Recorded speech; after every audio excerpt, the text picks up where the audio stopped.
On retrouve tout de suite Roland Marchal. Vous avez été libéré le 20 mars dernier après plus de 9 mois passés en prison à Téhéran. Vous êtes sociologue et chercheur aux séries de Sciences Po Paris. Bonjour. Tout d'abord, avez-vous des nouvelles de Fariba Adelra? Comment va-t-elle? Fariba est capable d'appeler sa famille plusieurs fois par semaine, donc on a des nouvelles. Disons que fondamentalement, physiquement, les choses vont un peu mieux. Par contre, au point de vue psychologique, il y a évidemment des moments très difficiles, d'autres moments qui sont plus faciles, où elle reste très combative et pleine d'humour. Et pensez-vous que sa peine de prison puisse être commuée ou devra-t-elle purger ses 50 prisons? Écoutez, elle a été condamnée en fait à 6 ans de prison. Il y a eu une ambiguïté à un moment sur le fait que la 6e année pouvait être commuée.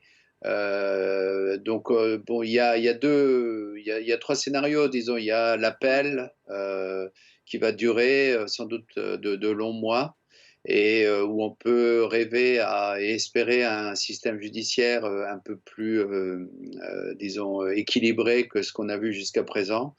Il y a évidemment le plan B auquel sans doute travaillent les autorités françaises. Et puis il y a le troisième, c'est la propre évaluation du gouvernement iranien qui peut, à un moment ou à un autre, décider de la libérer, soit sous caution, soit simplement comme il l'a fait pour d'autres détenus, pour de nombreux autres détenus, à cause de la situation sanitaire du pays et permettre donc qu'elle puisse en tous les cas retrouver sa famille et une vie normale, même si elle restera de fait quand même sous le regard des organes de sécurité iraniens. En quoi une chercheuse franco-iranienne peut servir de monnaie d'échange? Que veut le régime iranien? Écoutez, je crois que la difficulté, elle n'est pas nouvelle, hein. C'est que vous parlez du régime iranien. Le régime iranien, c'est quelque chose qui est très compliqué. En prison, on s'en rend compte assez facilement. On voit qu'il y a un président, Rouhani, qui est finalement assez apprécié dans les chancelleries européennes. Et puis les gardiens de la révolution qui finalement, dans les remarques qu'ils font, semblent ne pas l'apprécier beaucoup. Il y a le guide de la révolution, l'ayatollah Ali Khamenei, qui est un leader qui, de temps en temps, joue la carte de la modération et qui, de plus en plus souvent, depuis les sanctions américaines, a poussé pour une position beaucoup plus dure vis-à-vis des pays européens et des États-Unis. Donc disons, il y a plusieurs centres qui définissent la position du régime, comme vous le dites, et évidemment, ça peut fluctuer, ce qui est à la fois un motif d'inquiétude et en même temps un motif d'espérance. Sa condamnation à 6 ans de prison revêt un caractère politique, selon le ministre français des Affaires étrangères Jean-Yves Le Drian. Est-ce que ça veut dire que la justice iranienne est une justice aux ordres du pouvoir et notamment des gardiens de la révolution? Écoutez, mon expérience personnelle tend à accréditer le fait que les gardiens de la révolution ont une influence assez forte sur une partie du système judiciaire, et notamment sur les tribunaux révolutionnaires qui gèrent aujourd'hui les accusations de type politique ou sécuritaire. Maintenant, l'Iran est un grand pays plein de contradictions, et je crois qu'il faut de nouveau le rappeler. L'Iran n'est pas simplement et sur la ligne et sur l'opinion, les opinions des gardiens de la révolution, qui eux-mêmes d'ailleurs ont des variations sur tactique ou stratégique.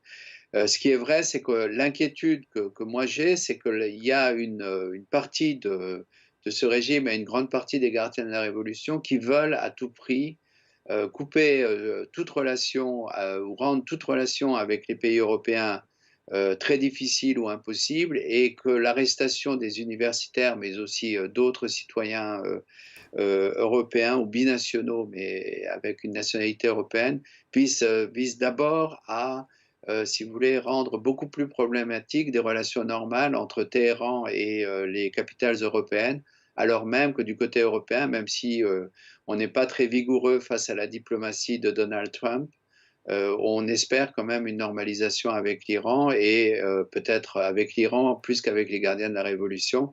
et on voudrait surtout qu'un certain nombre de dossiers avancent, à commencer par l'accord sur le nucléaire et la résolution des crises régionales. Alors, on va y revenir, mais alors parmi les chercheurs, en tout cas Fariba n'est pas un cas unique. Il y a d'autres chercheurs iraniens ou étrangers qui sont en prison à Téhéran, notamment depuis ces dernières années. Pourquoi les chercheurs semblent particulièrement visés par ce type de régime? Oui, je crois qu'il faut souligner le nombre de chercheurs, souligner aussi le nombre de journalistes, mais qui sont souvent simplement iraniens, qui est beaucoup plus élevé, et puis aussi les activistes de la société civile qui agissent légalement, hein. On ne demande pas à agir en dehors des lois iraniennes, hein. J'étais en prison avec, et comme Fariba d'ailleurs, avec des gens d'une agence pour l'environnement, d'une ONG pour l'environnement qui ont tous eu des peines extrêmement lourdes, et j'espère que les Européens, puisqu'ils ont eu des financements européens, feront quelque chose pour eux et pas simplement un gouvernement américain qui semble se désintéresser quand même beaucoup de leur situation. Donc pourquoi? Je crois que fondamentalement, c'est deux buts. Le premier, c'est la liberté de parler, la liberté de penser, le fait de pouvoir s'exprimer, et de dire des choses qui sont absolument pas révolutionnaires. C'est pour ça que nous disons que Fariba est une prisonnière académique, parce elle ne fait pas de politique, et on lui reproche de temps en temps dans la diaspora de ne pas dénoncer le régime, mais parce qu'elle fait son métier, et en suivant la tradition de Max Weber notamment. Donc il y a cet aspect-là. Et puis l'autre aspect, c'est un régime qui a des problèmes, une partie créée par sa nature, l'autre par les sanctions américaines, et qui certainement pense que la peur peut réguler les relations qu'il entretient avec sa propre population. Et donc faire peur, c'est aussi arrêter et détenir de façon arbitraire, notamment des universitaires, et notamment des journalistes et des membres actifs de la société civile, pour réduire une société au silence, alors que celle-ci demande pas du tout le changement de régime, contrairement à ce que certains voudraient croire en Occident, mais demande des évolutions importantes au niveau économique, mais aussi sur les libertés individuelles, et notamment sur les libertés pour les femmes. Donc plus de liberté demande la population iranienne. Est-ce que du coup il y a un durcissement en fait du régime iranien depuis que Donald Trump est sorti de l'accord sur le nucléaire en 2018 et l'accentuation des sanctions américaines? Meilleur allié des gardiens de la révolution et de cette tendance dure du régime iranien s'appelle Donald Trump. Il n'y a absolument aucune ambiguïté là-dessus. Et là aussi, les Européens devraient peut-être être beaucoup plus vigoureux dans leur réaction à la politique américaine vis-à-vis de l'Iran et vis-à-vis d'autres problèmes du Moyen-Orient, parce que cette politique-là n'amène que des durcissements et un rétrécissement des libertés démocratiques en Iran, mais aussi dans d'autres pays de la région. Merci beaucoup Roland Marchal pour toutes vos explications et votre analyse de la situation en Iran. Merci à vous d'avoir été avec nous sur France 24.